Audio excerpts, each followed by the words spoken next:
So this week I was using Claude Design. I've just started to experiment with it, and it was the first time that I hit a usage limit. Now, obviously, I knew about this, but when it happened to me, when I got the pop-up that said you can no longer continue working for another 4 hours, it it brought up all these emotions. Honestly, it was like, fuck my this presentation. I wanted to keep working on it, and it was like, oh no, like I don't own the presentation. I can't just do it. So that was one thing, but it felt very much like there's this resource that we are chasing after, and it's these tokens are going to become very prominent, and they're the kind of the volume, the amount, and how much they cost. We're seeing some of that in the headlines. We've talked about it last week. And it feels to me like it rhymes with everything that's happening right now. There's something in the air. And I would call it, there's some of the other kind of elements of this include the job market, which we've obviously talked about a lot. All the, applying to 50, 100 jobs, how much it takes to get a job, all the job cuts that are coming down just in massive waves. And I also want to pile on the last week's the largest IPO in history by SpaceX, and how Alphabet actually raised almost 85 billion selling its own stock right before that, and they're doing it. It's like a IPO capital land grab. They're trying to get all the capital before so that they're not the last ones. There is a concern among some economists that this there's just a limited amount of money, and these IPOs are so huge, right? We're looking at Anthropic and maybe OpenAI, and even Meta's talking about raising some of this capital, and it to me, all of these things feels like we are in a moment of cognitive scarcity, and that's what I want to talk about today. I'm Josh Levine, a transformation executive helping teams learn how to use AI together. I spent the last 20 years paying attention to how work actually works, technology, culture, incentives, and the stories we tell ourselves about capitalism doing what it's supposed to do. This is the audio version of my Substack, which you should go and subscribe to. joshlevine.substack.com, working out in real time how AI is changing how we look for and do work, and maybe eventually what to do about it. This is the Job Shit Show. AI leadership skill number 5. The room is losing its goddamn mind. How to beat the panic trap.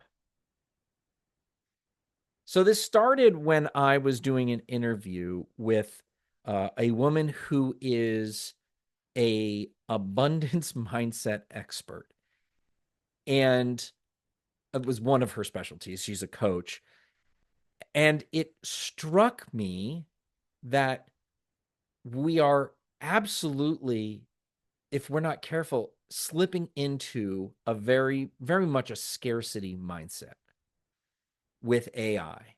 There's not enough jobs, there's not enough capital, there's not enough time. And everybody's racing. It feels very tense, very stressful. And this is the story that to me I see playing in boardrooms and news feeds, in your head and my head at 11 p.m. Right? If we don't do something now, we're not doing enough. Someone else is going to take whatever it is we're after, and we'll be the last. And I am concerned that this is the mindset that is creeping into leaders' heads, everybody's heads. But it, I believe, affects has the ability to have the greatest damage if managers and leaders fall into this trap.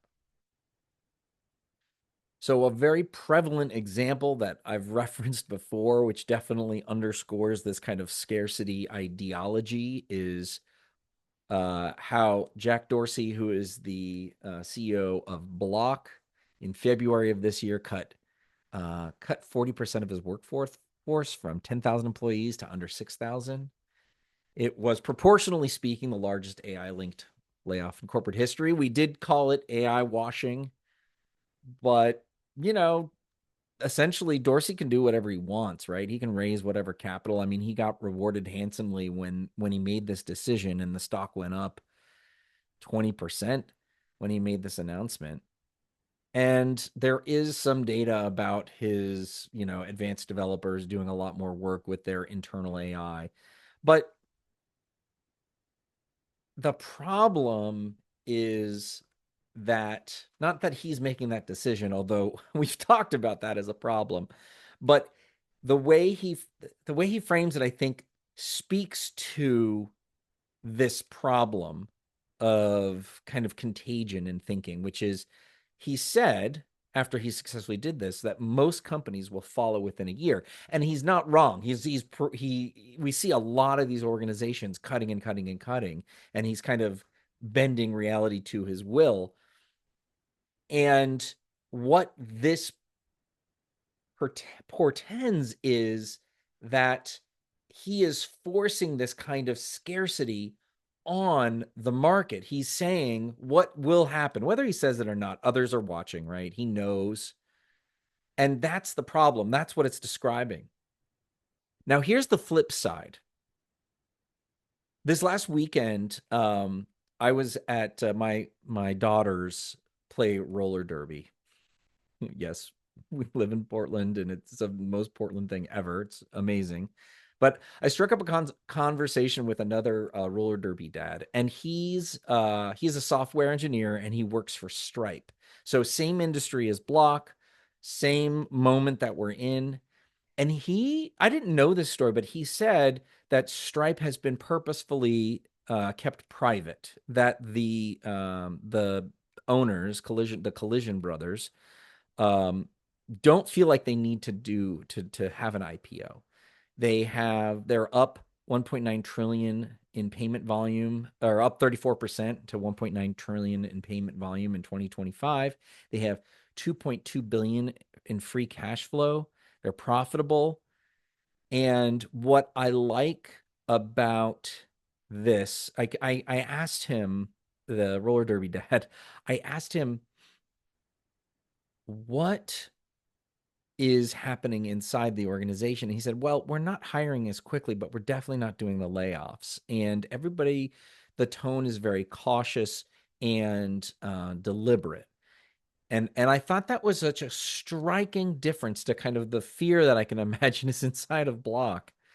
And what there's this idea, this kind of sense of being, of how these decisions are being made, that are not being made from a place of scarcity, that are not being made from a panic that we're not gonna catch, we're gonna get left behind, or we're not gonna get the thing.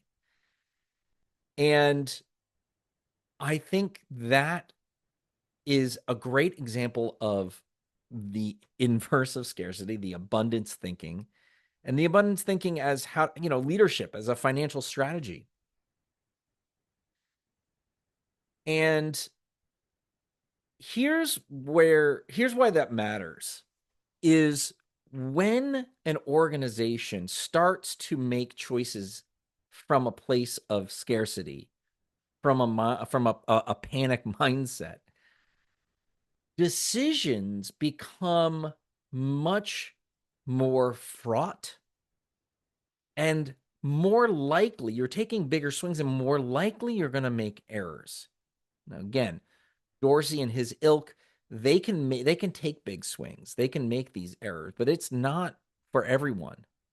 Anyone who's listened to me talk about culture and organizational change, you know that the center point of all of this is about decision making, about choices. And leaders inside of these organizations, they're making decisions every week inside an organization that's absorbing, whether they want to or not, this kind of scarcity ideology. And that puts them in a really tough place. And those decisions are landing on your team. And it's either pressure and panic or permission to breathe. And I want, first and foremost, for leaders to understand that that is not this scarcity. It doesn't have to be this way. You're choosing to make that decision, and you should take a breath. You don't have to respond to the urgency, especially if you're making irreversible decisions. There are some decisions that you can call experiments and walk back, and some decisions that are going to be a lot harder. This confluence of events got me thinking about the conditions leaders are making are the conditions leaders are under today, how they're making decisions. And I am playing around with a new framework to help leaders defend against this scarcity mind trap, this scarcity mindset. I call it the I'm referring to it as the panic trap. So I have two questions laid on a 2x2, right? 4 quadrants that help any leader place pending team decisions in a context to at least give you a moment to understand what kind of decision it is and what to do with it. The leaders who don't already have this and are going to be making this mistakes, you'll be able to see this pattern in 6 or 12 months, but I think it'll be too late to undo them. And that's why I want to share this with you. Now, you can get access to this framework as well as all my previous AI leadership tools when you become a paid subscriber to my Substack. Even if you're not a paid subscriber, please subscribe. Every other week is a free article. But these AI leadership tools, I create cheat sheets and different processes based on conversations that I'm having with AI leaders. Things like how to uncover the invisible value of your team, 3 steps to transform any AI mandate into an experiment your team will own, how to turn your team from an audience into co-designers of their own AI fluency, and 3 ways to use AI to improve your team's performance. These are all of the AI leadership tools that I have developed and shared so far with my Substack audience. Would love for you to join me on Substack. Thank you so much for listening. This is the Job Shit Show. It's brought to you by me and my company, Great Mondays, a change consultancy helping leaders of private companies elevate how their teams operate in an AI-driven world. Learn more about my work at greatmondays.com. Please subscribe to The Job Shit Show on Substack, joshlevine.substack.com. If this episode was helpful, please send it to a friend. Really appreciate it. It helps others grow the show and helps others find it. And if you're really into it, take an extra second, rate and review on Apple Podcasts or wherever you listen. It really helps other people find the show. The Shit Show continues next week. I'll talk to you then.